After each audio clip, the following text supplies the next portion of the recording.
Chapter 6. The Most High manifests to Mary our Mistress additional mysteries, and shows her the works of the sixth day of creation. While the Most High continued the proximate preparation of our heavenly princess for the reception of the eternal Word in her virginal womb, she, on her part, persevered without intermission in her fervent sighs and prayers to hasten his coming into the world. When the night of the sixth of these days, which I have begun to describe, had arrived, and when she had previously been elevated by still more profound illuminations, she was again called and invited in spirit to the abstractive vision of the divinity. Although this happened in the same manner as at other times, yet it was accompanied by more heavenly effects and by a more profound insight into the attributes of the Most High.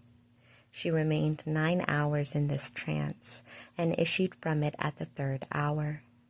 Yet although the high vision of the essence of God ceased at that hour, the Most Holy Mary continued to enjoy another kind of vision and prayer. This was indeed inferior to the first, but in itself was most exalted and more excellent than that experienced by any of the saints of the just.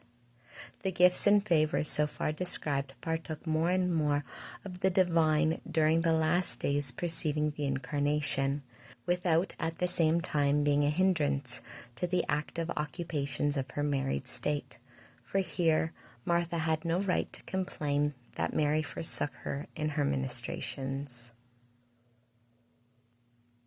Having seen God in this vision, she was immediately shown the works on the 6th day of the creation of the world. She witnessed, as if she herself had been present, how, at the command of the Lord, the earth brought forth the living beings according to their kinds, as Moses says.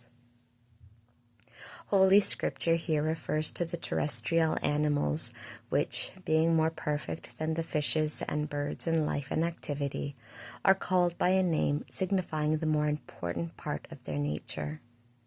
She saw and understood all the kinds and species of animals which were created on this 6th day, and by what name they were called. Some beasts of burden, because they serve and assist man; others wild beasts, as being more fierce and untamed; others reptiles, because they do not raise themselves, or very little, from the earth. She knew and comprehended the qualities of all of them, their fury, their strength, the useful purposes which they serve, and all their distinctions and singularities. Over all these she was invested with dominion, and they were commanded to obey her. She could, without opposition on their part, have trodden upon asps and basilisks, for all would have meekly borne her heel. Many times did some of these animals show their subjection to her commands, as when, at the birth of her most holy Son, the ox and the ass prostrated themselves, and by their breaths warmed the infant God at the command of his blessed Mother. In this plenitude of knowledge and science, our heavenly Queen understood perfectly the secret ways of God in making all creation serve for the benefit of man, and how much man owes to his Creator on this account. And it was most proper that she should possess this knowledge and understanding, so that, with it, she might be able to give fitting thanks for these blessings. Neither men nor angels have done so, failing to correspond and falling short of their duty in this regard. All these voids were filled by the Queen of all, and she satisfied for the debt of gratitude, which we could not or would not pay. Through her, divine equity was duly satisfied, considering her as a medium between itself and the creatures. By her innocence and gratitude, she became more pleasing to His Majesty than all the rest of the creatures. The mysterious advent of God into the world was thus being prepared, for the last hindrance was removed by the sanctification of her who was to be His mother.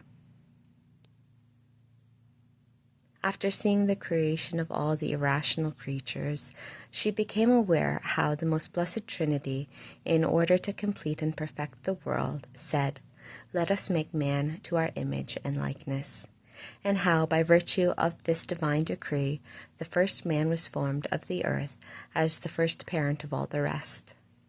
She had a profound insight into the harmonious composition of the human body and soul, and of their faculties, of the creation and infusion of the soul into the body, and of its intimate union with the body. Of the structure of the human body and all its parts, she obtained a deep knowledge. She was informed of the number of bones, veins, arteries, nerves, and ligatures, of the concourse of humors to compose the befitting temperaments, the faculties of nutrition, growth, and locomotion. She learned in what manner the disturbances or changes in this harmony caused the sicknesses, and how they can be cured. All this the most prudent virgin understood and comprehended without the least error, better than all the wise men of the world, and better than even the angels.